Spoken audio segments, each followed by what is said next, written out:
지난 4월 총선에서 당선된 22대 국회의원들의 4년 임기가 오늘부터 시작됐습니다. 특검과 거부권 정국의 치열한 공방을 벌여온 여야가 오늘은 각 당의 체제 정비에 집중하고 있습니다. 원구성 협상은 또 어떻게 되고 있을까요? 취재기자 연결해서 내용 들어보겠습니다. 나혜인 기자. 네, 국회입니다. 네, 22대 국회 문이 열렸습니다. 개원 첫날인데 어떤 메시지 나오고 있습니까? 네, 끝내 갈등과 대치로 마침표를 찍었던 21대 국회 마지막 본회의 여파가 아직 여전합니다.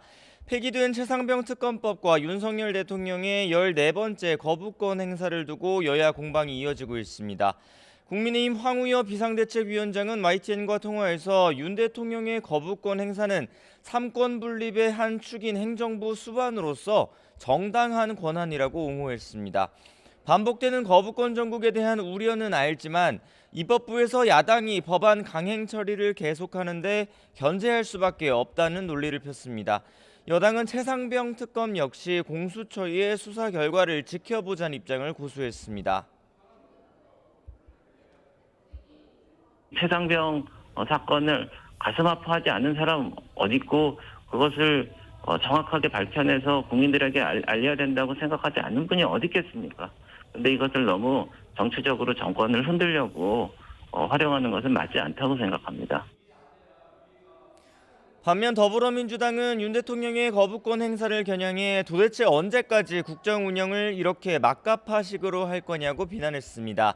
진성준 정책위의장은 여야가 합의하지 않은 법안엔 거부권 행사가 원칙이라는 대통령실의 주장은 헌법상 다수결의 원칙을 부정하는 명백한 탄핵 사유라고 주장하기도 했습니다.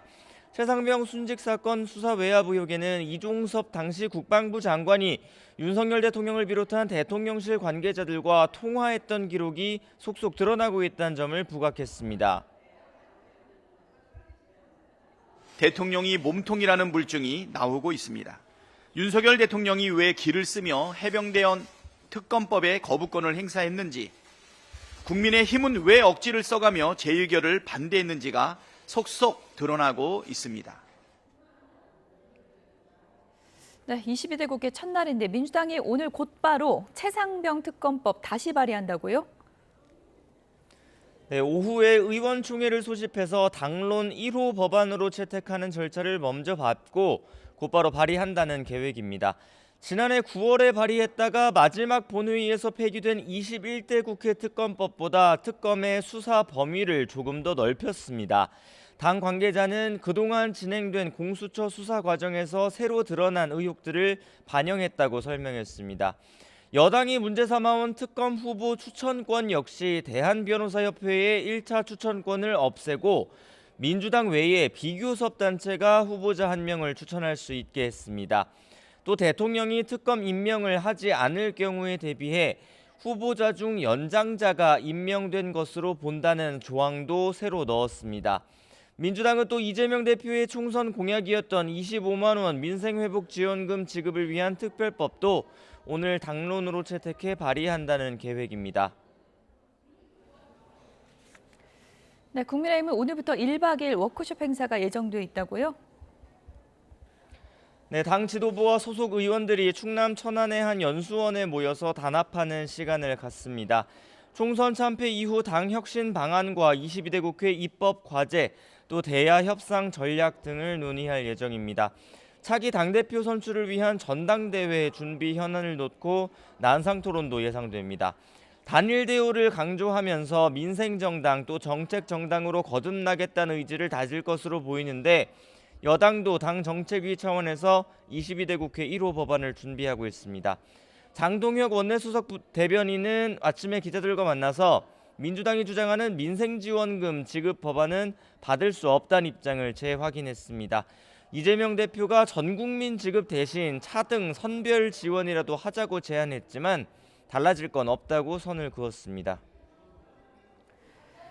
국회의원 임기도 시작이 됐는데 원구성 협상은 아직 진전이 없는 건가요? 네, 여전히 지지부진한 상황입니다. 일단 국회법에 따라 22대 국회 첫 본회의는 다음 달 5일에 열릴 예정입니다.